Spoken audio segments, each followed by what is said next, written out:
Hi everyone, my name is Ashani, and in today's video I wanted to explain to you how to manage the myriad of thoughts that are happening in your head each day, particularly the thoughts about people and about shopping that are causing you stress or leading you to spend money on things that you don't need or can afford. Now, the scientists tell us that we have around 60,000 thoughts per day. And as you know, it is so easy to get lost in thought. Before you know it, you are surrounded by thoughts that can lead you to say, feel, and do things that you would otherwise not do if you were thinking clearly. If you had not given your power to those thoughts, you would act differently. You see, thoughts are neutral. Just like the birds in the sky. Birds come, they stay for a while, and then they go. We can't control the birds. They come and leave. And it's the same thing with our thoughts. We can't control the thoughts that pop into our head. They come, they stay for a while, and then they leave. They are neutral. The problem arises is how we deal with the thought. And now I'm going to take you through 3 common strategies that people use to deal with the thoughts in their mind. The first one is to obey them. This is when we automatically obey the thought and do what it requires of us without questioning it. For example, if I have the thought I need a new handbag or I need to eat a piece of cake, until you act on that thought, the thought is actually neutral.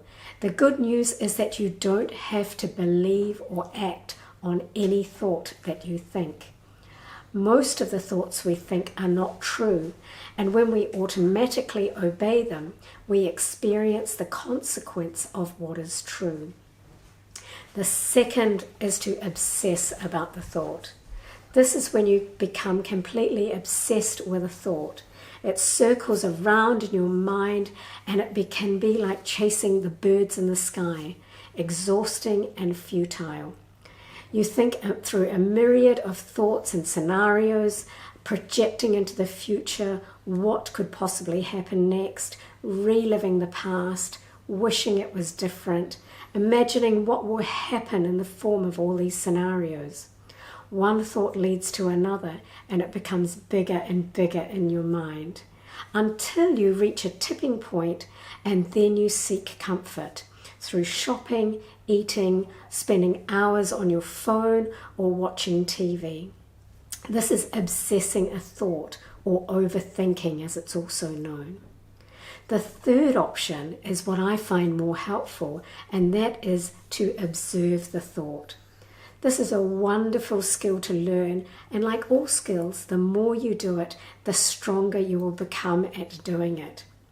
As you learn to observe your thoughts, how they come and how they go, you'll notice that there is an ebb and flow to them, a pattern that can be noted and thought through and questioned. Just as birds in the sky fly together with a lead bird and several that follow afterwards, it is the same with thoughts. Thoughts fly together with a lead thought and several thoughts that follow afterwards. For example, if you have the thought, I need a new handbag for the work function that's coming up, that thought might just lead to a myriad of other thoughts that says, I need to have a particular type of handbag, I need to have a new outfit, I need to have a new necklace. And before you know it, you have a whole scenario of what is required. And that lead thought, I need a new handbag, has led to the construction of a whole story about a new outfit. And without questioning that thought, you're off online looking for new handbags, new shoes, new necklace to make this scenario come to life. By observing your thoughts, and the lead thought in particularly, you move away from obsessing, overthinking, obeying the thought, or acting out of the thought without noting the consequences that might follow. If you have found this video helpful and would like to learn more about how to distinguish between obeying your thoughts, obsessing your thoughts, and observing your thoughts, click on the link below and come and join me in a private Facebook group. You can ask your questions and you'll get answers there. You will need to answer the questions in order to be let in, but you are most welcome.